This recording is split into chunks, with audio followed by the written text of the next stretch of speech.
O Espelho no Espelho, um Labirinto, por Mihail Ende. Tradução Reinaldo Guarani, círculo do livro, canal Leconde.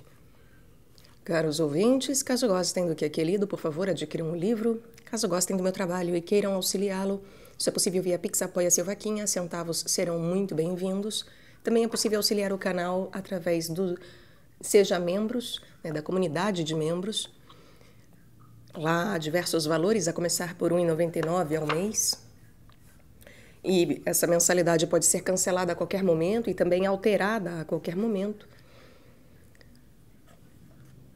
Peço para que, por favor, curtam, compartilhem, comentem e também deem uma olhada na lista de desejos da Amazon, cujo link também está no descritivo, que possui livros que podem ser comprados e que chegarão até mim para que sejam gravados. Caso você deseje algum livro que lá não esteja, basta solicitá-lo nos comentários ou via e-mail. Obrigada pela presença. Seguimos para o 28º conto. O fogo irrompeu de novo. A cidadela noturna era um inferno de esferas sibilantes, projéteis uivantes, ganidos de granadas e trovões de muros e tetos que desabavam. O ditador barbudo fugiu com largos e semiflutuantes saltos através dos corredores, saguões e átrios. Caiu na escuridão por cima de estátuas arrebentadas e atracou-se com lustres caídos no chão. Subiu uma escadaria de mármore, caiu deitado, levantou-se e seguiu cambaleando. Seu reluzente uniforme de couro negro estava esfarrapado e ostentava vários furos de golpes. Seu enorme corpo fora perfurado por balas incontáveis, no coração, nos pulmões, no fígado.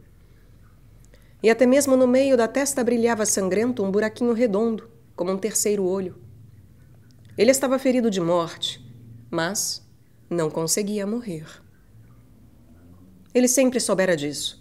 Todos sempre souberam que ele era imortal. No entanto, caçavam-no, todos aqueles cujo caçador ele havia sido até esse momento. Era imortal, mas não invulnerável. Sentia a dor que enchia seu corpo de um vazio insuportável, como se ele fosse uma forma oca, e o ar à sua volta pesava-lhe como um granito cintilante. Procurou refúgio nas salas do arquivo do Estado, mas ali haviam sido erguidas barricadas com as pastas secretas, através das quais relampejavam centenas de bocas de fogo.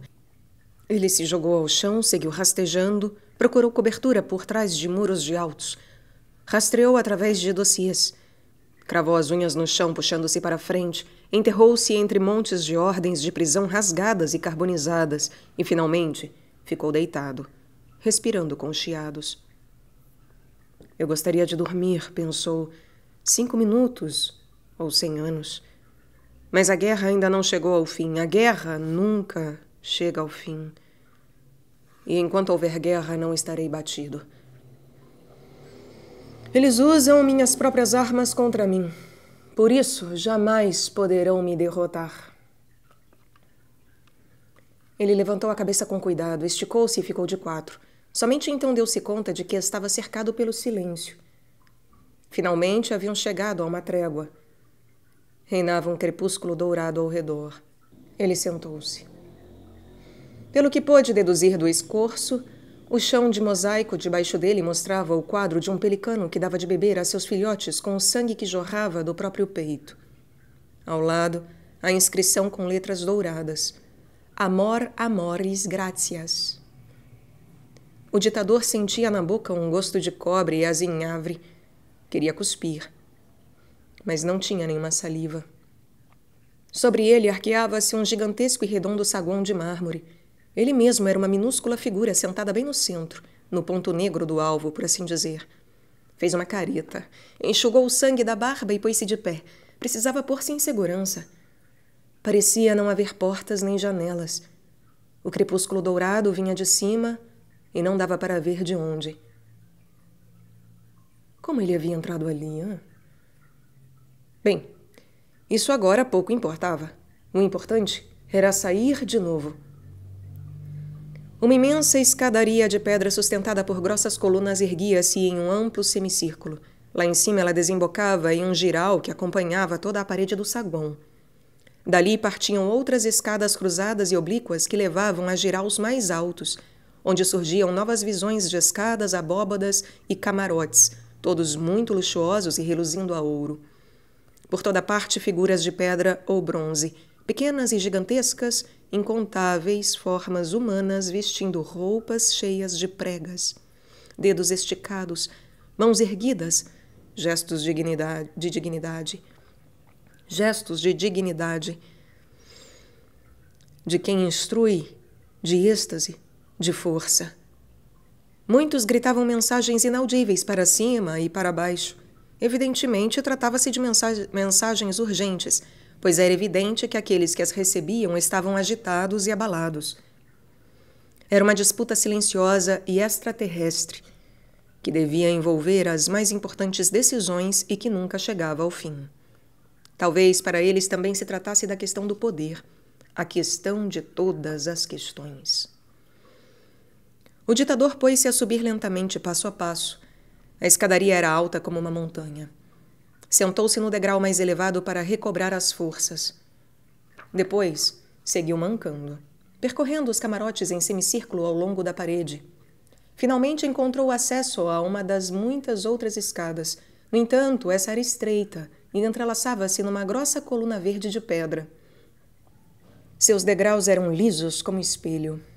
E não havia corrimão. Não sabia a que altura se encontrava. De qualquer modo, estava em algum lugar da cúpula.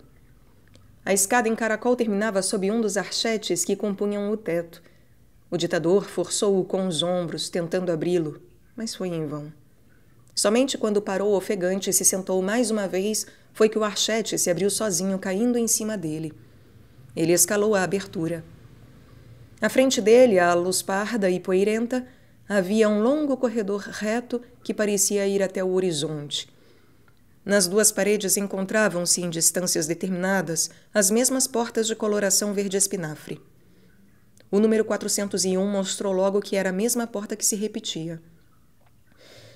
Veio à sua lembrança o corredor daquela escola que ele tanto odiara e temera quando criança, e que inspirava um medo gelado.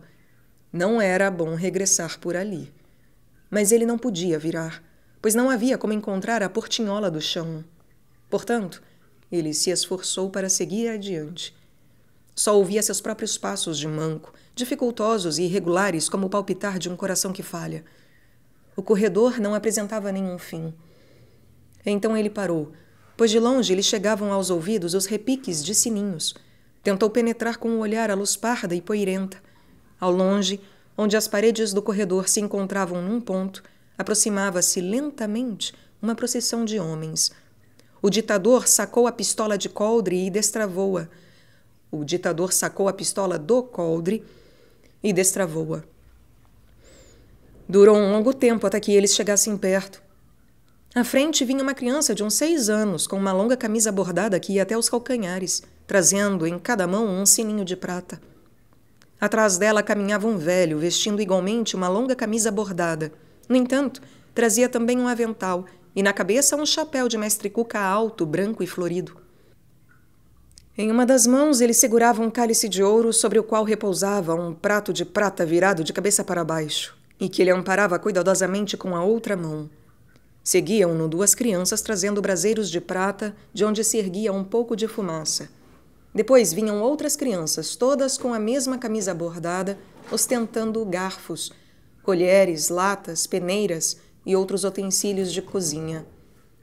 O ditador postou-se de pernas escancaradas no meio do corredor e ergueu a pistola. Parem! Fiquem parados! Disse com voz fria. O velho com chapéu de cozinheiro pareceu notá-lo somente nesse momento. Mais admirado do que chocado, ele levantou a vista do cálice que trazia nas mãos e passou a olhar para o ditador. As crianças recuaram assustadas, mas o velho seguiu caminhando em direção à pistola. O ditador puxou o cão para trás. Fique parado! Disse mais uma vez, agora mais alto, pois ocorreu-lhe que talvez o velho fosse surdo. Mas talvez ele só estivesse fingindo. Agora que a causa do ditador parecia perdida, o mundo estava cheio de traidores. E nenhum meio era ruim para eles. Pois muito bem, para ele também não. Aonde pretende ir, hã? Proferiu ele, dirigindo a pistola para o rosto do velho. Este olhou pensativamente para o cano da arma. Depois examinou tranquilamente o uniforme de couro rasgado e furado de balas. A barba incrustada de sangue, o ferimento de bala na testa do seu oponente, e só então olhou-o nos olhos. Ele se deu tempo para isso tudo, enquanto o ditador sentia o gosto frio e doce do ódio subindo por sua garganta em fogo. Isso o aliviou, e ele se sentiu francamente agradecido. Estava cansado demais para matar a sangue frio. Nesse momento, o homem de chapéu de Mestre Cuca pareceu compreender. Ele baixou o olhar humildemente, inclinou-se um pouco e murmurou. Meu filho, deixe-nos seguir adiante, por favor. Nós estamos com pressa. O ditador teve de sorrir diante de tamanha ingenuidade. Paciência, padre, tenha muita paciência. E seguindo uma ideia repentina, o ditador bateu com o cano da pistola no cálice. Considere-me seu hóspede, padre. Não gostaria de oferecer-me um traguinho? Estou com sede. O rosto do velho não ostentou nenhuma expressão. Com toda certeza, ele não entendera de novo. Depois de algum tempo, ele cochichou em tom de quem conta um segredo. Compreenda, por favor. Trata-se de um último serviço. O senhor está gracejando, replicou o ditador com a voz quase sumida de tanta raiva. Ele respirou fundo, ouvindo-se um chiado em seu peito, e se empertigou. Caso o senhor ainda não tenha notado, padre, lá fora o mundo está cheio de moribundos. Estão empilhados nas ruas e praças. Não se pode ouvir a própria voz em meio aos urros deles. Eles rastejam por entre nossos pés, agarram-se às nossas pernas. Não conseguimos nos livrar deles. O mundo, padre, está composto apenas de moribundos. O próprio mundo está à morte. Mas o senhor, padre, o senhor precisa ir com urgência até um moribundo especial. Digamos, profissionalmente. E ainda por cima, não quer ser perturbado. Sim, respondeu o velho, encarando o ditador com ar triste. É isso mesmo. Que devo fazer? Está bem, disse o ditador depois de refletir por um breve momento. Vou acompanhá-lo. Estou morrendo de curiosidade para ver esse moribundo privilegiado. Eu só falei de um último serviço, meu filho. Respondeu o velho, inclinando o chapéu de Mestre Cuca. Em seguida, acenou para as crianças, que se puseram em forma na mesma ordem de antes. E a pequena procissão se pôs novamente em movimento. O ditador, com a arma ainda na mão, saiu mancando atrás do velho. A mesma porta verde espinafre com o número 401, que passava por eles em intervalos regulares, fez com que pouco a pouco surgisse na mente do ditador a impressão de que não saíam do mesmo ponto. Era como se estivessem caminhando no mesmo lugar havia horas. Muito tempo depois, ele disse... Por que tanto alvoroço por causa dos moribundos, hã? De qualquer modo, eles morreriam, dessa ou de outra maneira, mais cedo ou mais tarde. É verdade, respondeu o velho. Mas não é a mesma coisa. E que diferença faz? Perguntou o ditador. O velho refletiu durante algum tempo antes de murmurar. Pelo menos para você faz uma diferença. Por que você aprontou tudo isso aqui, hã? Eu fui forçado, replicou o ditador. E não lamento coisa alguma. E não sinto pena de nenhum de vocês.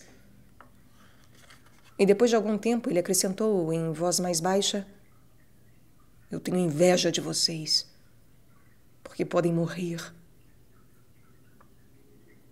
Eles seguiram adiante lentamente, indo de uma porta à próxima. E novamente não se podia ter certeza se o velho ouvira as palavras. Mas depois de uma longa pausa ele repetiu: você foi forçado? Quer dizer que não era tão poderoso assim, já que eles puderam forçá-lo? Para obter o poder, precisei tomá-lo daqueles que o tinham. Para mantê-lo, precisei utilizá-lo contra aqueles que queriam tomá-lo de mim. O velho assentiu.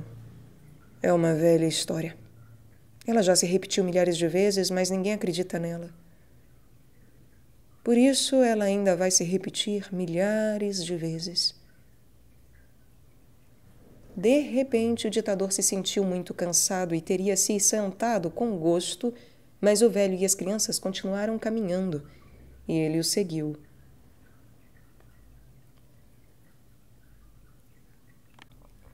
E você, hã? Proferiu ele ao chegar de novo ao seu lado. Que sabe você sobre o poder? Acha que se poderia realizar alguma coisa grande sem ele? Eu? Perguntou o velho com chapéu de cozinheiro. Não sei o que é grande ou pequeno. Eu queria ter o poder para poder criar a justiça!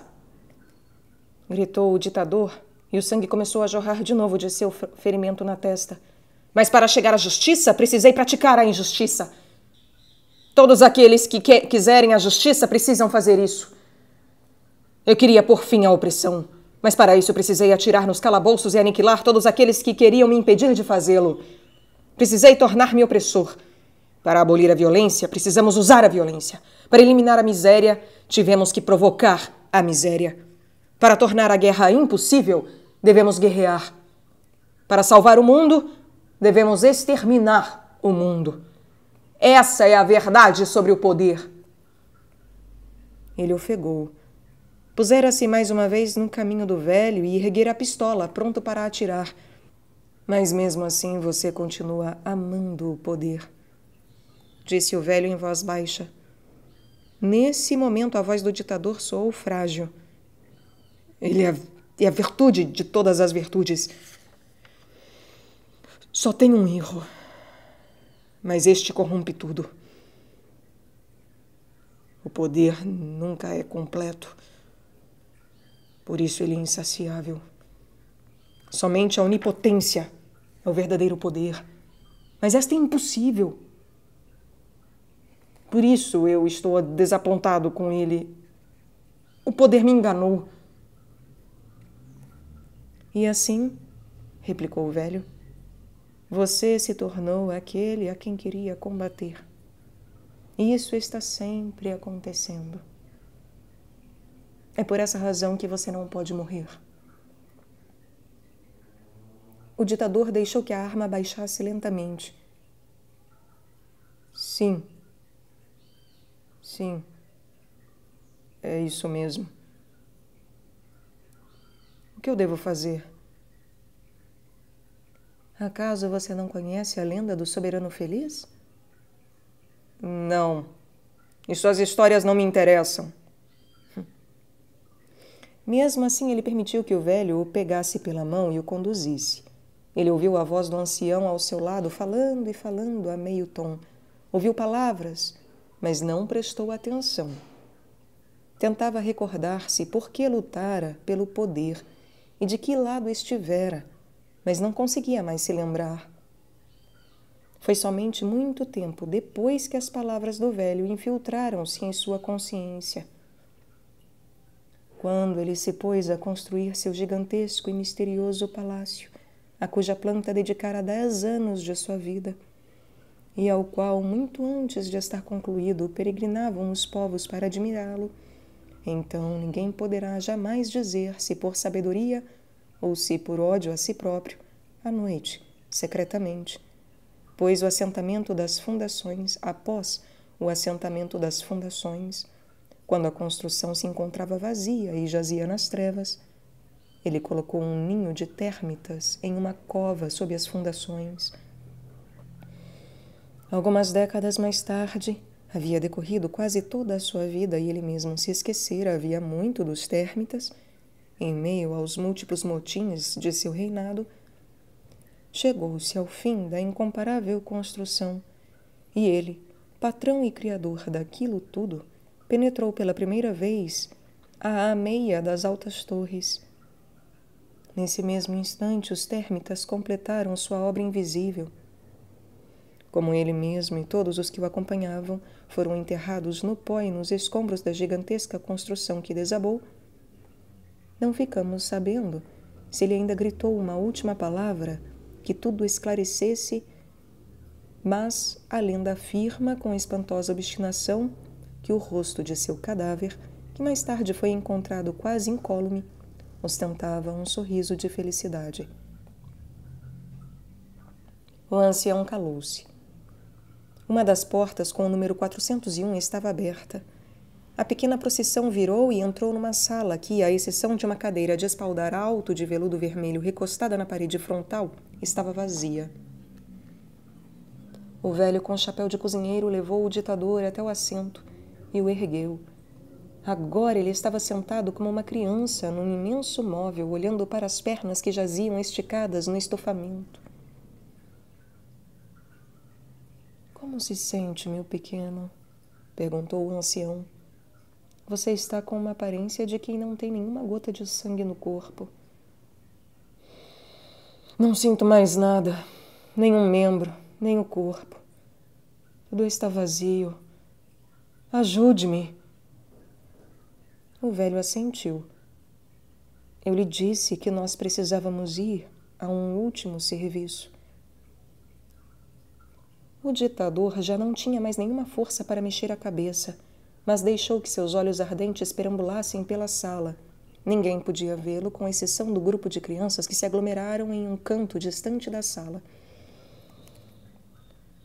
Compreendo, sussurrou ele com uma tentativa de sorriso, mas o resultado foi uma máscara arreganhada. Você não entende nada, meu pequeno, disse o velho bem perto do ouvido do garoto. Você não pode morrer, mas pode ser transformado em não nascido. O ditador assentiu e fechou os olhos. Sentiu como a pistola era tirada de sua mão por mãos suaves e frias e deixou que isto acontecesse.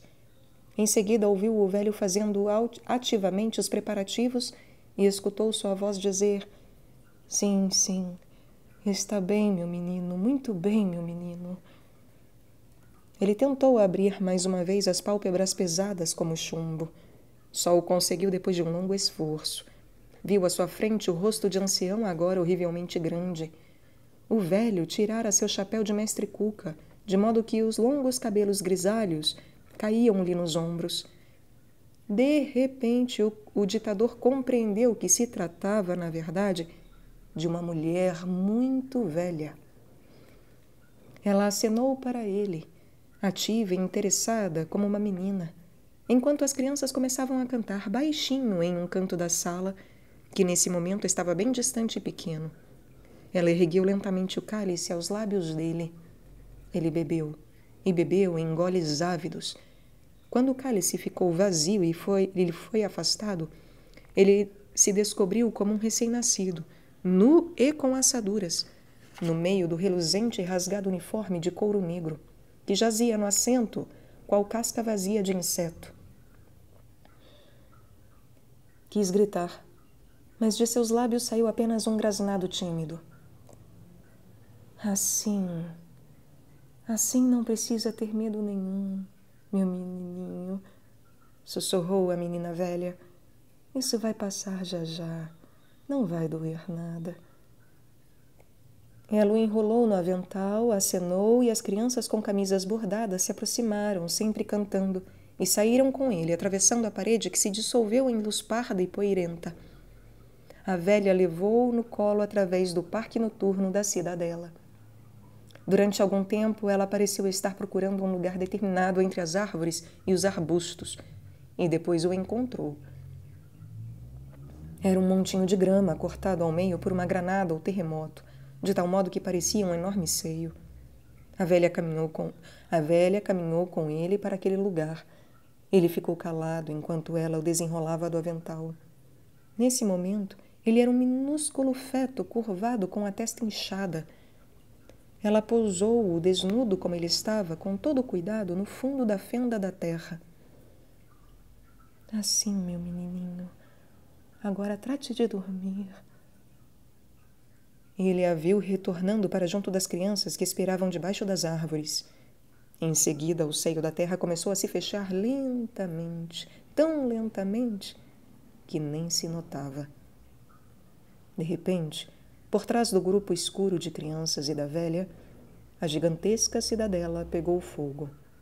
O fogo assemelhava-se a uma única e monstruosa tulipa.